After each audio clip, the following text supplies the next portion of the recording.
morning dear students and hearty welcome to you all. I hope so you all are fine and safe at home. Okay. So before I begin, let me ask you a few questions. How do you look like? Do you look like your father or your mother? Or are you a combination of both of them? You're right. I'm talking about the characters of yours which are inherited from your parents. And I hope so you must have understood what I'm talking about or which chapter I'm going to start about. Yes, I'm going to start about with heredity and evolution. Okay. So last year you have already learned heredity and variation. Fine. So let us try to answer certain questions. Like for example, can you recall in your textbook standard 10th, there is first question, which component of the cellular nucleus of living organism carries hereditary characters? I hope so you know all of you know about this answer, right? So the right answer is yes, the hereditary characters are present on DNA. Fine. So this is the cellular component of the inside the nucleus which carries the hereditary characters. Next question, what do we call to the process of transfer of physical and mental characters from parents to offspring? I hope so you know about this also because you have learned about last year. This is the same title, that is the heredity. So heredity is nothing but the process of transfer of characters from one generation to another, or from parent to offspring, that is both physical as well as the mental characteristics. Next one, which are the components of the DNA molecule?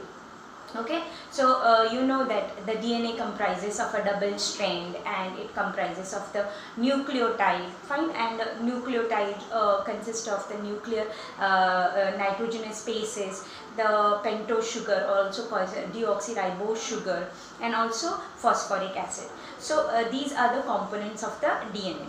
Now let us begin with the first subtopic in your lesson, that is heredity and hereditary changes.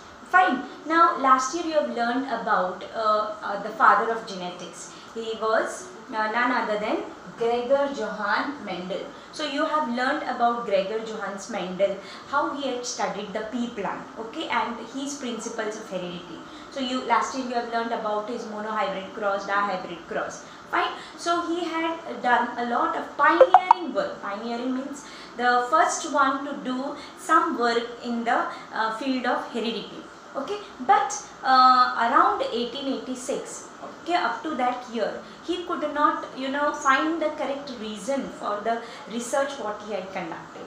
So to give a scientific basis, in the 1901, okay, another scientist called Hugo de Veris, 1901, he gave one theory called as mutational theory.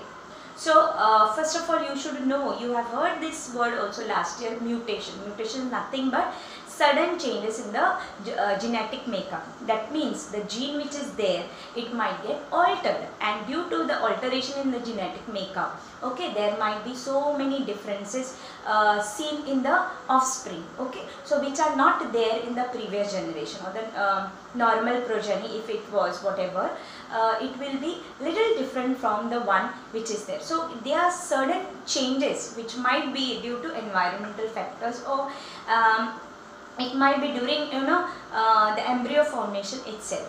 Fine. So it was given by mutational theory was given by Hugo de Veris, and he had done this work on one flower called as evening primrose. If you can get a lot of material on that on the net, you can check about Hugo de Veris mutational theory. Fine. So this was regarding the mutational theory. And later in the year 1902, okay, so meanwhile at that same time, after 1901, 1902, Walter Sutton found out paired chromosomes in the grasshopper. So he studied a grasshopper and he found that in that grasshopper there were paired chromosomes. So until this time nobody knew that the chromosomes are in the form of a pair. So because of Walter Sutton, it came to be known to the scientific community that the chromosomes are in the form of a pair. Like for example, you have already studied that sex chromosomes, like in the case of female there is XX and in the case of male there is XY. So they are paired in a pair. Chromosomes always paired. So in human beings also we have 23 pairs of chromosomes. So that means altogether 46 chromosomes are there. Pair means 2. In one pair there will be 2. So Walter Sutton found that chromosomes are always paired. So till then it was not known. Fine. And the study started to find out. Every scientist was trying to find out what are the genetic changes, why these genetic changes are occurring. So around the year 1944, okay, around the year 1944, Oswald, the trio scientists Oswald Avery, Maclean McCarty and Colin McLeod, okay. So they found that all the living organisms have DNA as the genetic material. Fine. So until then it was not known that DNA is the one which carries all the genetic material. Fine, except viruses, because viruses do not belong to living. They are neither living nor non-living. Fine. So they are in between living and non-living. So and he found that in the living organism DNA was the genetic material. Fine. And viruses have not only DNA but they also have RNA as their genetic material. So this you should know. You have already studied this in standard 8. Fine. Next. So in the year 1961, Francois Jacob and Jacques Monod proposed the model of protein synthesis. Okay, so until then it was not known how the protein synthesis is taking place. So you are going to learn about protein synthesis in the next subtopic, how the protein is synthesized. So it was, for the first time it was studied by Francois Jacob and Jacques Monod. They proposed this model for the synthesis of protein, and this protein synthesis takes place through DNA. So that means the DNA carries the information for the synthesis of proteins. It was known by, and he did this work in the bacterial cell. So it helped all the scientific community to know that the genetic coding for the protein synthesis was in the DNA. So because of Francois Jacob and Jacques Monod. Fine. So now why we need to study heredity? It's because heredity, due to heredity we can find out we can diagnose a certain disease. So you have learned last year so many hereditary diseases, right? So once you know about what is heredity, okay, how the characters are inherited from parents to offspring, so it becomes easy to find out or diagnose a certain disease. Not only diagnose but even give the treatment, and also it can be even possible for preventing the hereditary diseases. So this is not only the case that you can only study about hereditary disease, but even it can help in genetic engineering can be helped by using this heredity. You can try to make hybrid varieties of certain plants and animals, and not only that, can be used even at the industrial level.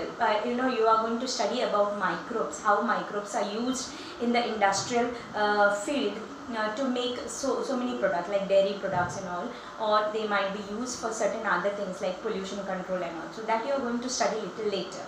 So this was how heredity is helping. Okay, so even I forgot to mention you about what is DNA recombinant technology. Now this technology is very useful in genetic engineering. So just because it was found that the protein synthesis is the information for protein synthesis is present in the DNA, so much work was done in the field of genetics. Okay, so due to this, DNA recombinant technology also came into existence. And this technology is very useful if you just want to put some character in certain plant or animal. Using this technology, it is very useful. Fine. So this is regarding heredity and hereditary changes. So in the next video you are going to learn about transcription, translation and translocation. So till then, bye.